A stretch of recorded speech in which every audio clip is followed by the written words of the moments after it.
Hello நண்பர்களே, அனைவருக்கும் வணக்கம். ஜெயகாந்தனின் கண்ணம்மா என் காதலி. குரல் அனிதா காளிராஜ். போகலாம் கௌதம், நேரமாகிவிட்டது என்று அவள் முன்னே நடக்க, மந்திரித்து விட்ட கோழியைப் போல் அவள் பின்னேயே சென்றான் அவன். அவனது பார்வையில் வித்தியாசத்தை உணர்ந்து கொண்ட நித்யாவிற்கும் இவன் ஏன் இப்படி பார்க்கிறான் என்று குழம்பி போனாள்.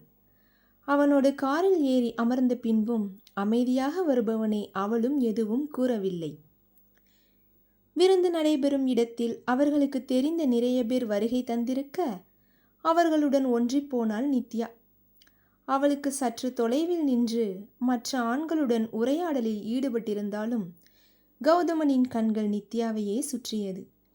வடிவான அவளது இதழ்கள் விரிந்து ஒவ்வொரு முறையும் புன்னகையை சிந்தும்போது அவன் செயலிழந்து போனான்.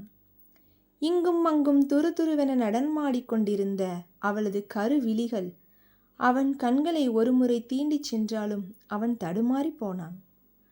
அனைத்தையும் மீறி அங்கும் இங்கும் அவள் நடமாடுகையில் இத்தனை நாட்களாக சுடிதாரிலும் பாவடை சட்டையிலும் ஒளிந்து கிடந்த அவளது மொத்த அழகும் இன்று புடவையில் எட்டப்பனாக மாறி அவளது செழுமையை காட்டிக் கொடுத்து அவளுக்கு வஞ்சகம் செய்தது. ஓடி சென்று அவளை இறுக அணைத்து ஓடித்திரியும் கண்களை தன் முகம் காண செய்து இதழோடு இதழ் பொருத்தி அவளை மூச்சுக்கு தவிக்க வைத்து அந்த கழுத்தில் இதழ்களால் வருடி காணும் இடமெங்கும் முத்தமிட்டு அவள் மார்பில் முகம் புதைத்து அவளை தனக்குள்ளே புதைத்து விட வேண்டும் போல் தாபம் எழுந்தது அவனுக்கு. அவள் எதிரில் நின்று அவளை பார்த்து கொண்டிருப்பதே பெரும் அவஸ்தையை ஏற்படுத்த தன் அருகே நடந்து சென்று கொண்டிருந்த வெயிட்டரின் தட்டில் இருந்த மதுவை எடுத்து கடகடவென அருந்தினான். இப்படியே 2-3 வெறியுடன் அருந்தியவனை கண்டு பயந்து போன நித்யா வேகமாக அவன் அருகே வந்து அவன் கையை பற்றி அவனை குடிக்க விடாமல் தடுத்து, கௌதம் கௌதம் என்ன செய்து கொண்டிருக்கிறீர்கள் என்றாடி குரலில் வினவ, என்னை தொடாதே, என் கையை விடு என்று வெடுக்கென கையை எடுத்துக்கொண்டவனை இழுத்து கொண்டு பார்ட்டி நடந்து கொண்டிருந்த இடத்தை தாண்டி வெளியே வந்தாள் நித்யா. என்னவாகிவிட்டது உங்களுக்கு? ஏன் இப்படி நடந்து கொள்கிறீர்கள்? நீங்கள் இனி இந்த கருமாந்திரத்தை தொடமாட்டீர்கள் என்று நான் மகிழ்ச்சியுற்றிருந்தால் திடீரென இன்று ஏன் இப்படி செய்கிறீர்கள் என்று கோபத்துடன் வினவினாள். அவள் இழுத்த இழுப்பிற்கு தள்ளாடியவன் உன்னால்தான் உன்னால்தான் என்று கூற அவனை பற்றி நிறுத்திய நித்யா என்னாலா என்று விழிவிரித்தாள். தன்னை பற்றியிருந்த அவளது கைகளை விடுத்து அவள் தோளை பற்றி நடத்தி சென்றவன் எதிரே இருந்த சுவற்றில் சாய்த்து இந்த கண்களை முத்தமிட முடியாமல் போனதால் உண்டான தவிப்பு, இந்த இதழ்களை சுவைக்காமல் போனதால் உள்ளே எழுந்த தாபம், இந்த பூ உடலை அணைக்க முடியாமல் போனதால் உண்டான தாகம் என்றவன் சட்டென அவளை இழுத்து இறுக அணைத்து நிதி ஐ நீட் யூ டெரிபிளி என்று கூற மூச்சு விட மறந்து திகைத்து நின்று விட்டாள் நித்யா. தன்னோடு அவளை சேர்த்து அணைத்து அவனது கரங்கள் முதுகை வருடி அவள் இடையில் அழுந்த பதிய கண்களை இறுக மூடினாள் நித்யா. அந்த மிதமான ஒளியில் அவள் முகத்தை நிமிர்த்தி கண்ட கௌதமிற்கு அதற்கு மேல் முடியாதென்று தோன்ற குனிந்து அவள் இதழ்களில் அழுந்த முத்தமிட்டான். இடையில் இறுகப் பதிந்த அவனது கரங்களை அவனது தாபத்தை வெளிப்படுத்த அவளது இதழ்களை பருக துவங்கினான். விடிவுக்கும் எண்ணமே இல்லை என்பது போல் அவளது தலை முடியை அழுந்த பற்றி ஒன்றி போயிருந்தான். மூச்சுக்கு திணறிப்போன நித்யா அவனிடம் இருந்து விலகி வேறுபுறம் திரும்பி நிற்க அந்த பச்சை புல்வெளியுடன் கூடிய மாடியில் வெட்ட வெளியில் சிலு சிலுவென வீசி சென்ற காற்று அவளது சேலை முந்தானையை களவாடி சென்று தன்னோடு தக்க வைத்து கொள்ள அவளை பின்னோடு அணைத்து முதுகில் இதழ் பதித்து கன்னம் உரசினான் அவன். சிலித்து விலகி பின்னே சென்றவளின் இடையை பற்றி அருகில் இழுத்தவன் கழுத்தோரத்தில் முத்தமிட்டு அவள் மார்பில் புதைந்தான். தன்னியல்பாய் எழுந்த கரங்கள் அவன் தலைமுடியை வருடத் துவங்க அவளை பற்றி தூக்கியவன் தன் காரை நோக்கி நடந்தான். காரில் அவளை கிடத்தி அவள் மேலே சாய்ந்தவனுக்கு, கௌதம் நான் சொல்வதை கேளுங்கள் என்று நித்யாவின் வார்த்தைகள் ஏதும் காதில் எட்டாமல் போக அவள் முகமெங்கும் முத்தமிட்டு அவதில்களில் மீண்டும் கவிதை எழுதத் தொடங்கினான் அவன். அவளை இறுக அணைத்திருந்த அவனது கரங்கள் அவள் உடலில் தன் தேடலை துவங்க, இயல்பாக எழுந்த கூச்சத்தில் அவனை தடுத்து கொண்டிருந்தாள் நித்யா.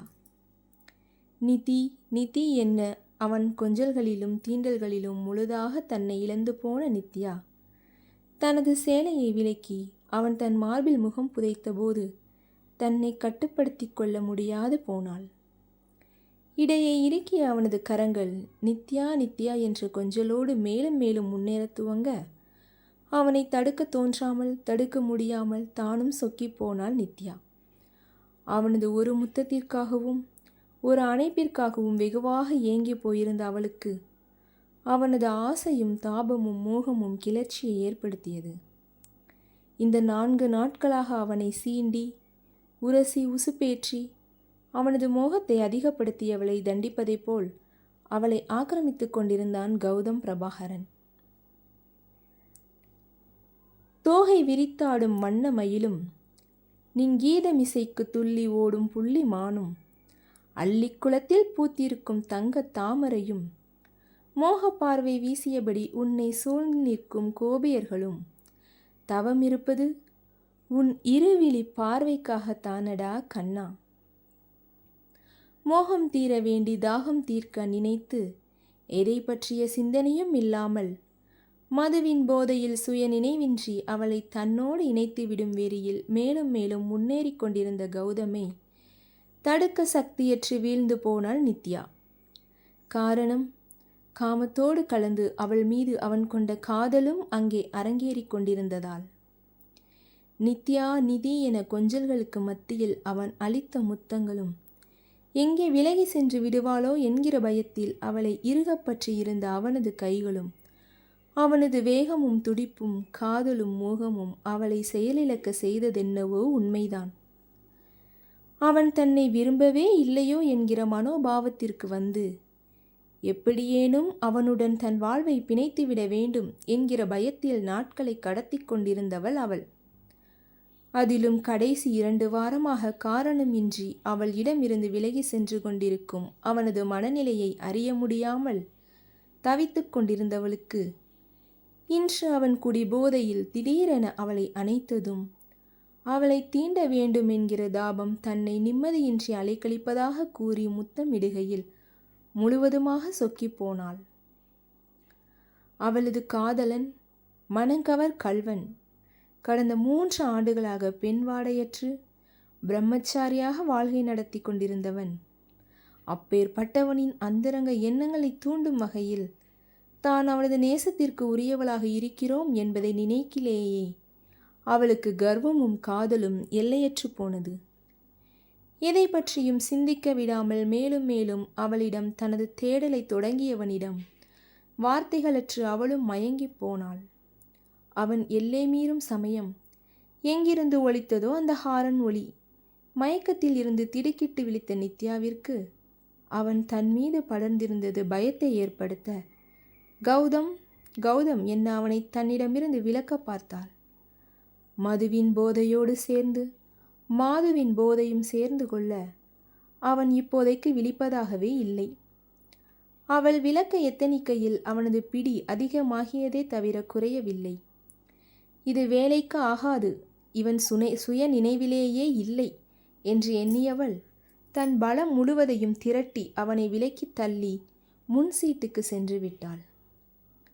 நித்யா நிதி என அவனது கைகள் அவளை காற்றில் துளாவிக் கொண்டிருக்க முன் இருக்கையில் வந்து அமர்ந்த நித்யாவிற்கு மேல் மூச்சு கீழ் மூச்சு வாங்க அந்த ஏசி காரிலும் வியர்த்து வழிந்தது.